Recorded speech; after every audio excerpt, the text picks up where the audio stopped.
Hi again, this is Eric Tars, Human Rights Program Director at the National Law Center on Homelessness and Poverty, reporting again live from Geneva on day 4 of events around the Universal Periodic Review of the United States before the UN Human Rights Council. As the sun sets on our final day here, we've done all that we can do. We've lobbied our delegates, we've held our side events, met with the press, and now we just have to wait for the big show tomorrow to see if it all pays off. We began our day with some last-minute lobbying before getting into our first side event on treaty ratification. Wade Henderson of the Leadership Conference on Civil and Human Rights introduced the panel with reference to yesterday's elections. So regardless of the outcome of Tuesday's election, nothing has changed from the standpoint of what is required by the United States Senate to move forward. And in that respect, it emphasizes the importance of explaining to the general public why these issues are so important to not only United States citizens, but globally as well. Joanne Ward framed our piecemeal approach to human rights to set the stage to discuss those many human rights treaties we've yet to ratify. June Zeitland then followed with the frustration advocates face on promoting the Convention on the Elimination of Discrimination Against Women, or CEDAW. And people are like, why not? Duh, why hasn't the U.S. Senate ratified CEDAW? I emphasize the importance of ratifying the Economic and Social Rights Treaty. In this time of economic crisis, the Senate should ratify the Covenant on Economic, Social, and Cultural Rights to promote our reputation for human rights abroad, but also to provide a rights-based framework for domestic economic recovery.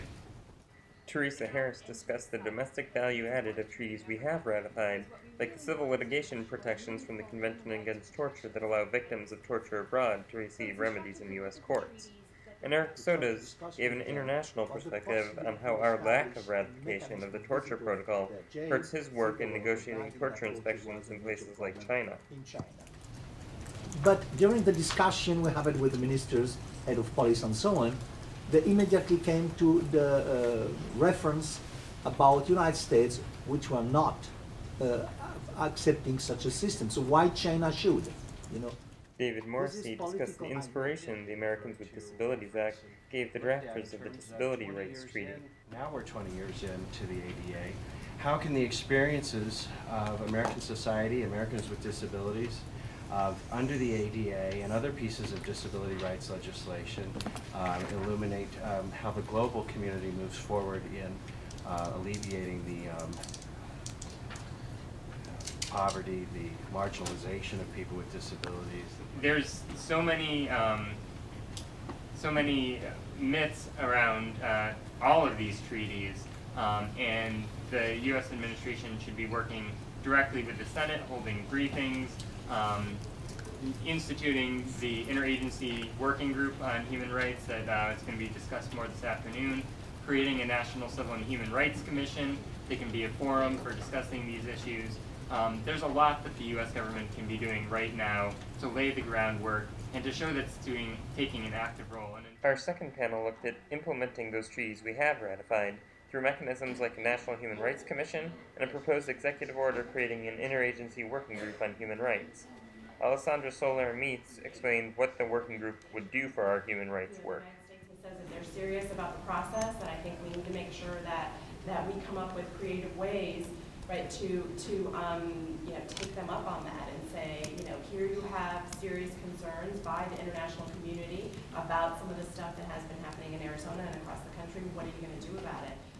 Jumana Musa emphasized the connection between racial profiling leading to arrests that implicate every other area of life. You may have lost your right to vote depending what state you live in. You may not be able to get a job because of the question on the application that says, are you a convicted felon? It's sort of the scarlet letter that makes it very difficult to get hired and sort of reintegrate into society. It can be difficult to get housing. It can be difficult to access the things, the sort of basic fundamental things that allow people to go on and live a normal life. And so not only do you have an issue like racial profiling, which is funneling certain communities into a criminal justice system, what happens when they come out the back end makes it even more difficult for them to reenter society. Risa Kaufman talked about local human rights commissions bringing it home.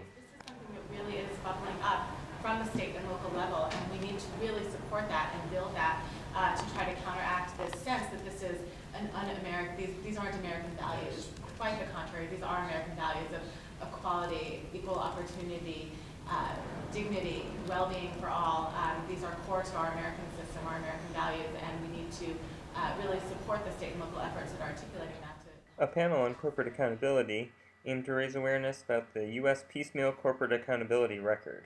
Discussion ranged from the seizing of traditional Indian lands for mining to lawyers' battles to get information from corporations about their policies, and all emphasized that struggling at the great odds to apply the U.S. government's duties to respect, protect, and remedy human rights against a corporate framework which absolves many of individual responsibility for abuse. So tomorrow's the big day. At 9 a.m. here in Geneva, 4 a.m. on the East Coast, the U.S. will take to the floor to defend its human rights record, and other countries will have 2 minutes each to question them. Following that will come press conferences. Then at 10:30 on the East Coast, the U.S. will host a town hall meeting which will be live webcast, and you can submit questions by email. You should definitely try and participate, but don't worry, I'll be there to faithfully observe and report back tomorrow night. That's all for now. Good night from Geneva.